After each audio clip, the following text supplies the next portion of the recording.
নমস্কার। আজকে বহরমপুর সিটি হসপিটালের স্টুডিও থেকে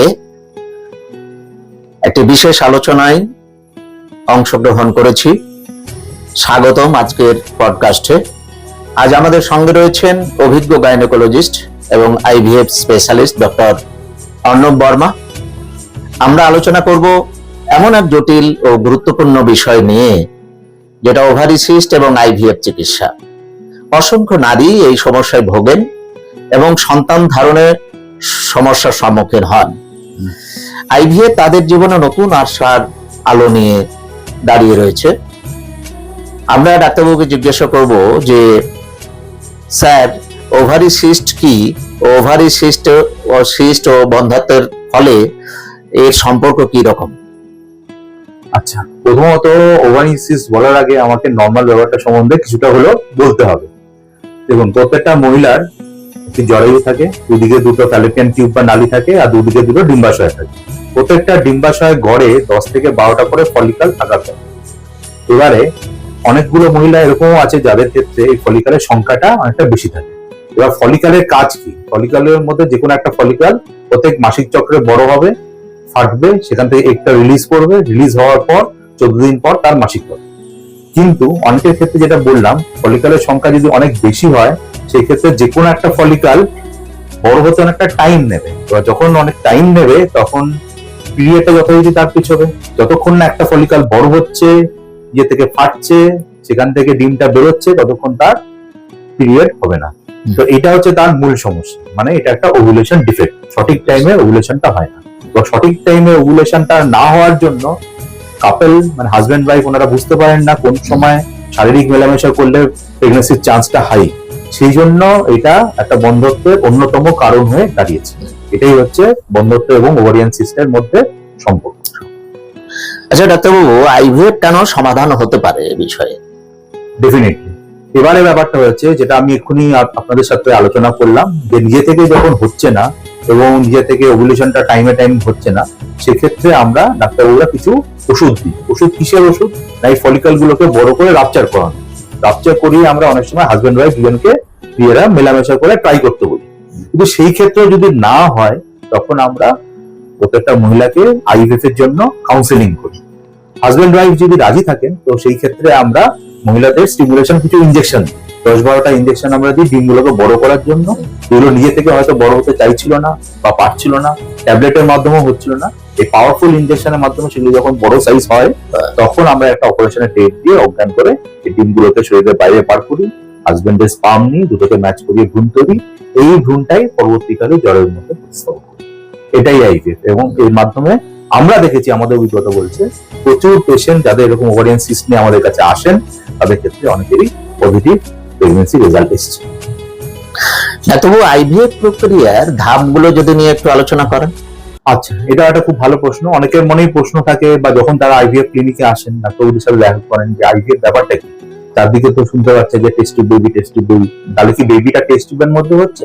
না, এখানে ব্যাপারটা যেটা হচ্ছে, সেটা হচ্ছে যে আমরা প্রথমে কাউন্সেলিং করছি। যখন দেখা গেল যে উভয় দম্পতি রেডি আইভিএফ করার জন্য, তখন আমরা সংক্ষেপে তাদেরকে বোঝানোর চেষ্টা করি যে ব্যাপারটা কি, জিনিসটা কি। তো জিনিসটা প্রথম ধাপ হলো, মহিলাদের মাসিকের 2nd বা 3rd ডে থেকে আমরা কিছু ইনজেকশন দিই। কিসের ইনজেকশন? ডিম বড় করা স্টিমুলেশন ইনজেকশন। 10-12 দিন লাগে ডিমগুলোকে ম্যাচিওর হতে বা বড় হতে। পর্যাপ্ত সাইজ যখন আমরা পেয়ে যাই, তখন আমরা একটা অপারেশনের ডেট দিই। অজ্ঞান করে এই ডিমগুলোকে শরীরের বাইরে বার করছি। করে নিয়ে হাজবেন্ডের স্পার্ম ফ্রেশ স্যাম্পল নিচ্ছি, ওয়াশ করে স্পার্ম এগ দুটোকে আমরা ম্যাচ করে আমরা এই ভ্রূণটা তৈরি করছি। কোথায়? ল্যাবরেটরি, মানে শরীরের মধ্যে জ্বরের পাশে যে দিকে দুটো নালী থাকে, সেখানে যে ভ্রূণটা তৈরি হওয়ার কথা ছিল ন্যাচারালি, সেটা আমরা শরীরের বাইরে করছি। এই জন্য এটাকে টেস্ট টিউব। ভ্রূণ যেই তৈরি হয়ে গেল, নেক্সট কাজ হচ্ছে আমরা জরায়ুটাকে রেডি করা, প্রস্তুত করা। ওষুধপত্র দিয়ে আমরা যখন দেখবো যে জরায়ুটা রেডি, তখন আমরা সঠিক সময় এই ভ্রূণগুলোকে জ্বরের মধ্যে প্রতিস্থাপন করি। এটাই আইভিএফ বা টেস্ট টিউব। আইভিএফ রোগীদের অভিজ্ঞতা ও এর ঝুঁকি ও চ্যালেঞ্জ কি? দেখুন, আইভিএফ ব্যাপারটা যেহেতু অনেকে বোঝেন না বা তাদেরকে বোঝাতে হয়, যখন তারা বুঝে যান বা ওনারা যখন এটা বুঝতে পারেন যে আইভিএফ পদ্ধতি ছাড়া তাদের ন্যাচারাল প্রেগন্যান্সি আসার সম্ভাবনা প্রায় নেই বললেই চলে, তখন ওনারা আইভিএফ এর জন্য রাজি হন। সম্মতি দেন। এবার আইভিএফ এলজি হলে তখন আমরা আইভিএফ প্রসেসটা যেভাবে বললাম সেইভাবে আমরা করি। এবং ডেফিনেটলি এবার অনেকের মাথায় প্রশ্ন থাকে, এটা আইভিএফ যে আমরা করছি, আপনি বলছেন ওটি হবে, তারপর এত পাওয়ারফুল ইনজেকশন চলবে, এতে কি কোনো ঝুঁকি আছে? দেখুন, সচরাচর ওইভাবে ঝুঁকি বলাটা অনেকে বলেন ঠিকই, কিন্তু ওরকম ভাবে ঝুঁকি সম্পন্ন বলে আমরা অতটা মনে করি না। তো যাদের ক্ষেত্রে আমরা নিয়মিত হয়তো ডিম নিচ্ছি, ডিম বড় করা ইনজেকশন দিচ্ছি, তাদের ক্ষেত্রে হয়তো একটু ঝুঁকি থাকতে পারে। কিন্তু ইউজুয়ালি আইভিএফ এর স্টিমুলেশন যেহেতু একটা মহিলার একবার বা ম্যাক্সিমাম দুবার হয়, সেই ক্ষেত্রে অতটা ঝুঁকিপূর্ণ নয়। নাম্বার ওয়ান, স্টিমুলেশন ইনজেকশন গুলো। সেকেন্ড হচ্ছে যে আমরা ওটিটা করছি, সে ওটিটা করার আগে আমরা বিভিন্ন রকম টেস্ট করে নিচ্ছি মহিলার, করে আমরা একটা প্রি অ্যানাস্থেটিক চেক আপও করে নিচ্ছি আমাদের যিনি অজ্ঞানের ডাক্তারবাবু আছে। বিশেষ করে বয়স্ক মহিলাদের ক্ষেত্রে আমরা ইসিজি, ইকো করে নিচ্ছি। সমস্ত কিছু দেখে নিয়ে আমরা একটা পেশেন্টকে ওটি টেবিলে তুলছি। এবং আরেকটা জিনিস আমি আপনাদের বলে রাখতে চাই, সেটা হচ্ছে যে এই যে ডিম বার করার যে অপারেশনটা, ওভাম পিক আপ, এটা খুব বিশাল বড় মাপের অপারেশন নয়, এটা ছোট অপারেশন। এবং এখানটাতে আপনার সময়টা কম লাগে, কিন্তু হ্যাঁ কিছুটা সাবধানতা অবলম্বন করতে হবে।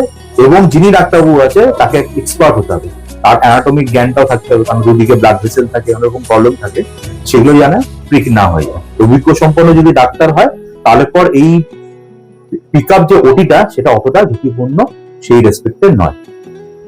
ধন্যবাদ ডাক্তারবাবুকে। আজকে এই আইভিএফ সম্বন্ধে অনেক কিছু ডক্টর বর্মার কাছে শুনলাম এবং অনেক আমরা জানলাম। আমাদের যারা পেশেন্ট, যারা রোগী, তারা এই সম্বন্ধে জানবেন, অনেক অভিজ্ঞতা অর্জন করবেন, উপকৃত হবেন। আইভিএফ কোনো অলৌকিক সমাধান নয়, তবে এটি আধুনিক চিকিৎসা, এক অসাধারণ অর্জন। ওভারি সিস্টের কারণে যারা সন্তান ধারণের সমস্যায় ভুগছেন, তাদের জন্য আইভিএফ নতুন জীবন এনে দিতে পারে। তাই আমি সকলকে আহ্বান জানাচ্ছি, বারহামপুর সিটি হাসপাতালে আসুন, আমাদের অভিজ্ঞ গাইনোকোলজিস্ট এবং ডক্টর বর্মার কাছে পরামর্শ নিন।